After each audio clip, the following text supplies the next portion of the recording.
Hi there and good morning. I don't know what time it is where you guys are, but over here it is 8:27, which means that I have 33 minutes before I have to log on for work.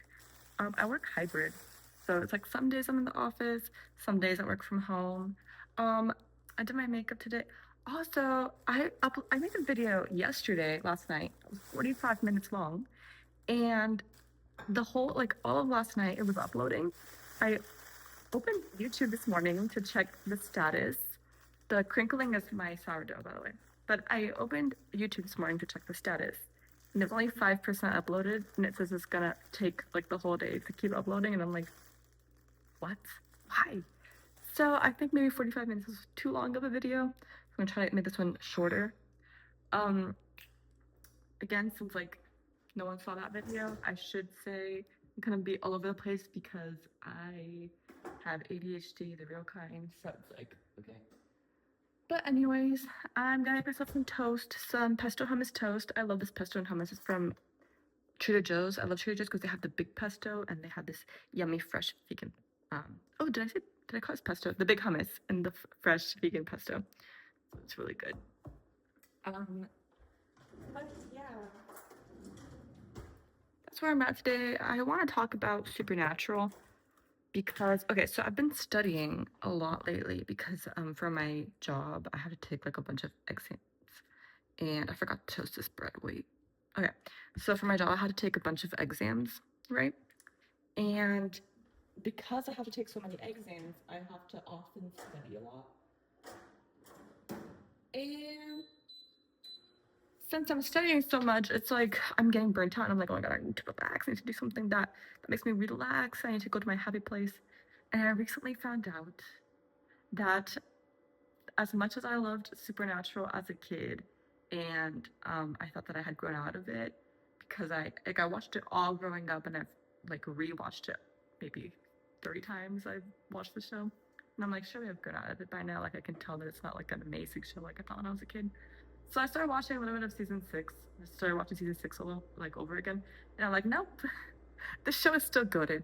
I still absolutely adore the show. It is an amazing show. The characters are so well written.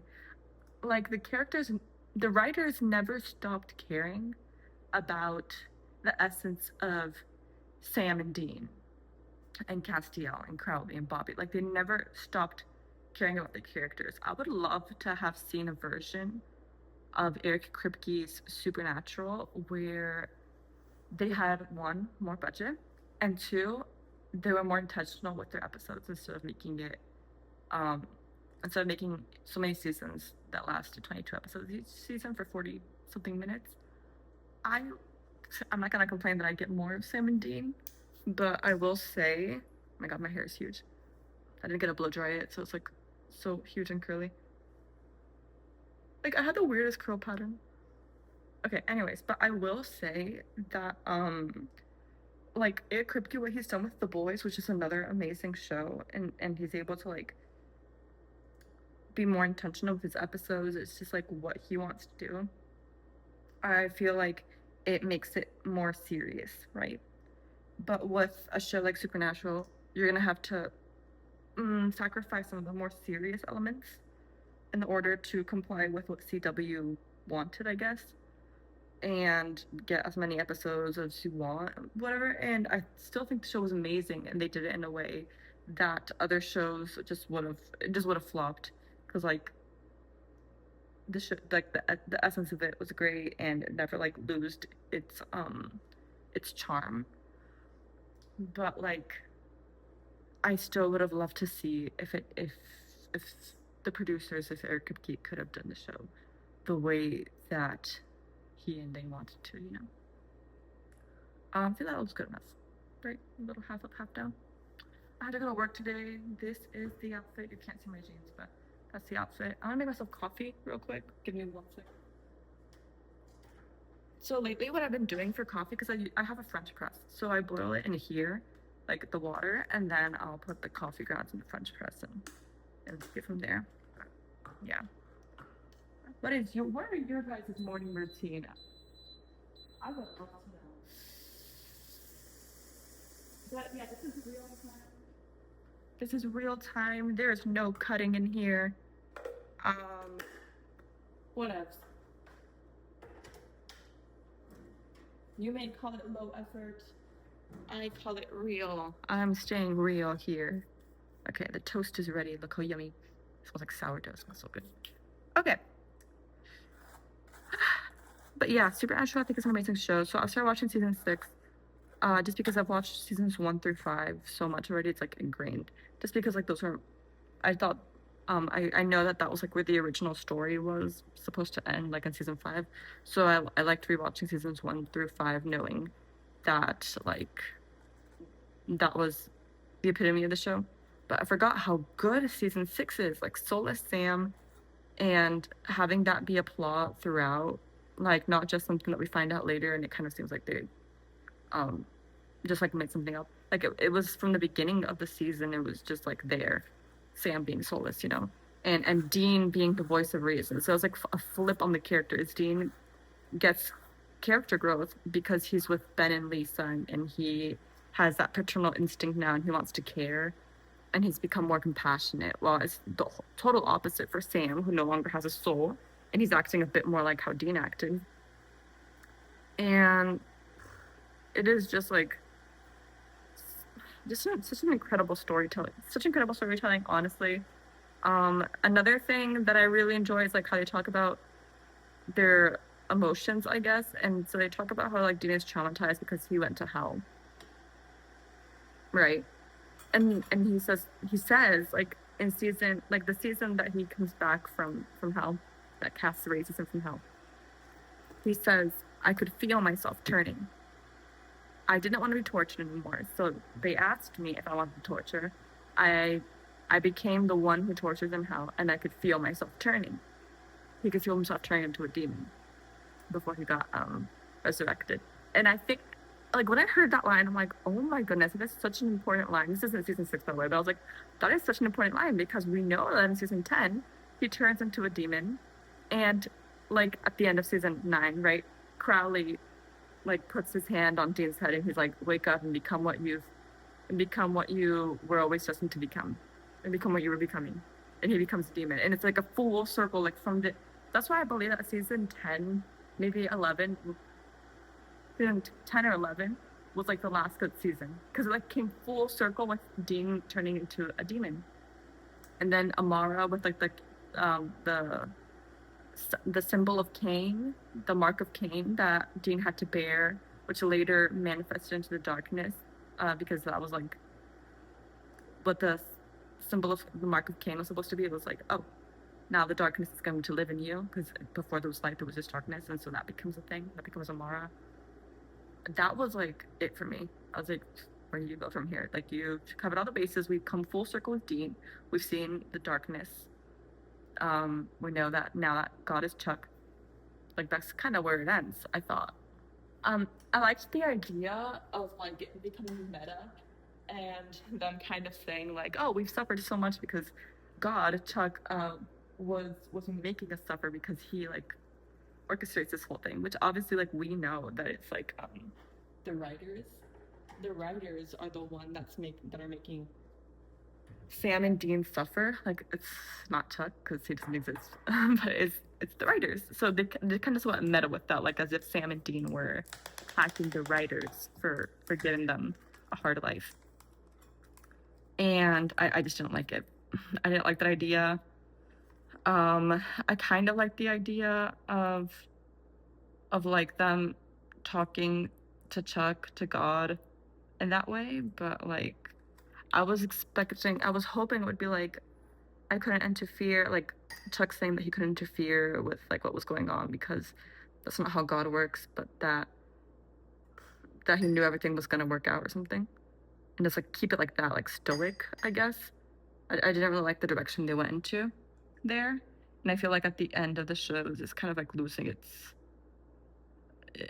It kind of loses a bit of its essence, which will happen with 15 years of a series, 15 seasons. That will happen, and I think with a show that went on that long, it is a show that has maintained the essence of its characters and the storyline much better than any other show could.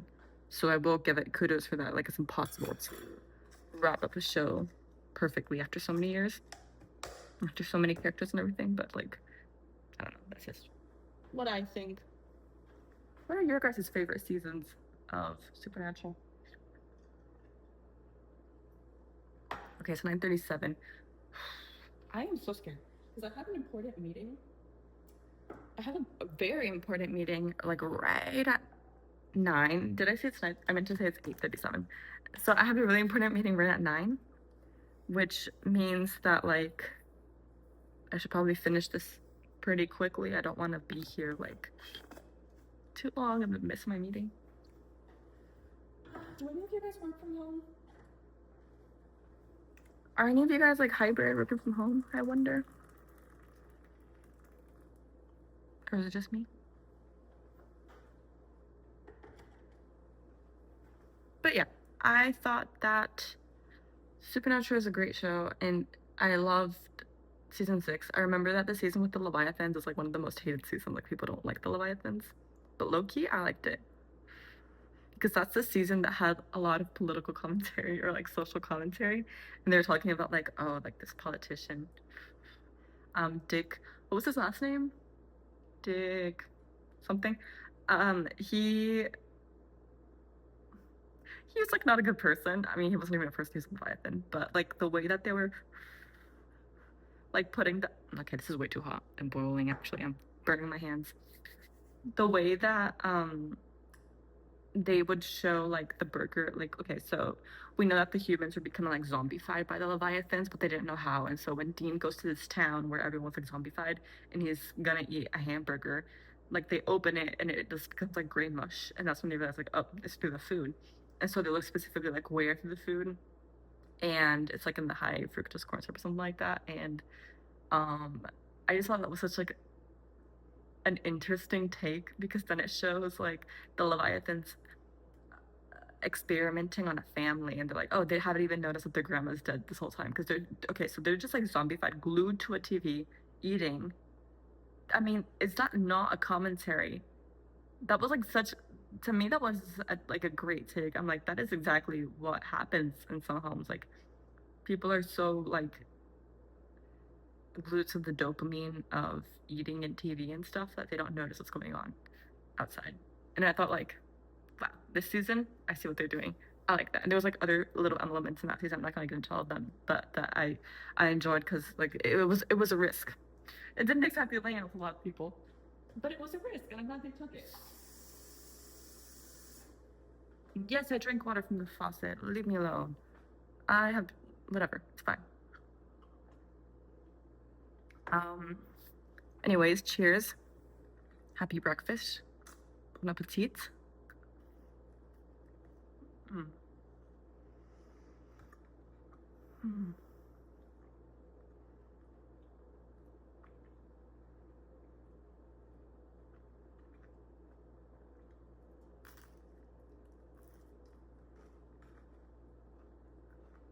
I wonder if anyone wants to like see me eat, or if this is like gross. Mm.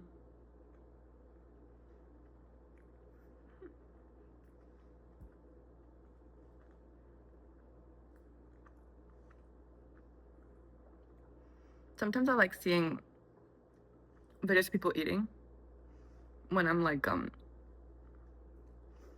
I'm having like a really boring day and I'm not feeling very good, and it's like I feel like the only thing I can do right now is eat and watch TV because I'm not feeling good. Like I can't do anything else. I'll quickly like put a little video of people eating real quick. I'll watch it and I'll be like, okay, and then I'll stop because like while I'm watching those people eat like those big quantities, I'm like, okay, that's gross. I don't want that.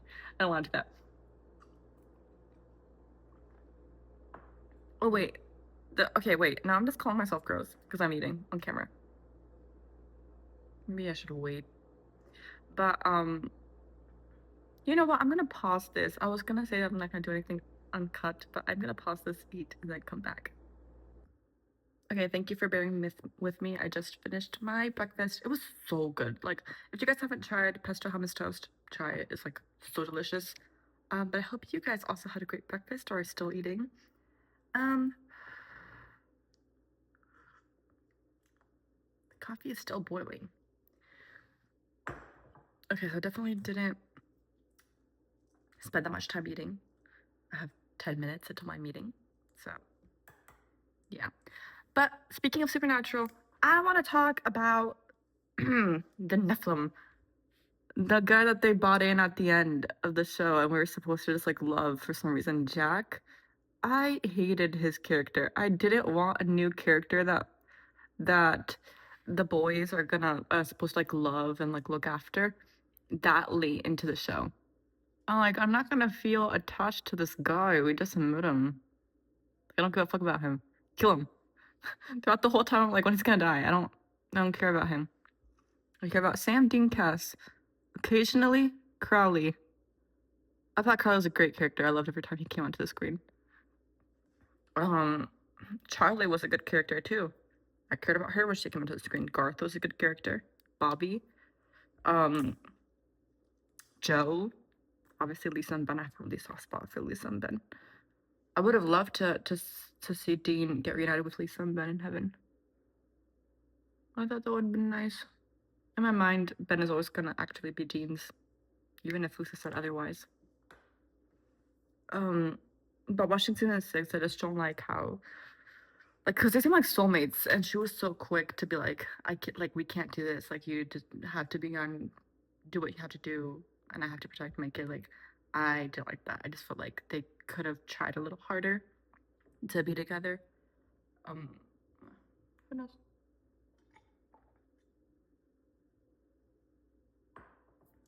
But yeah, Soulless Sam. You know, I just watched the episode where Dean like literally beats up Sam because he. So it's the episode with the goddess, like the cat goddess who is the who likes the attention. She's like a news reporter, and like her weakness is dogs. So like they go to this goddess, who's the goddess of truth, right? So they go to her, and she's trying to get this truth. She gets the truth out of Dean, but she can't get the truth out of Sam. And she's like, "What are you? Like, you're not human." Obviously we know that's because he didn't have a soul in that moment, so she couldn't get through to his soul because he didn't have one. But in that moment, Dean is like, "What is wrong with my brother?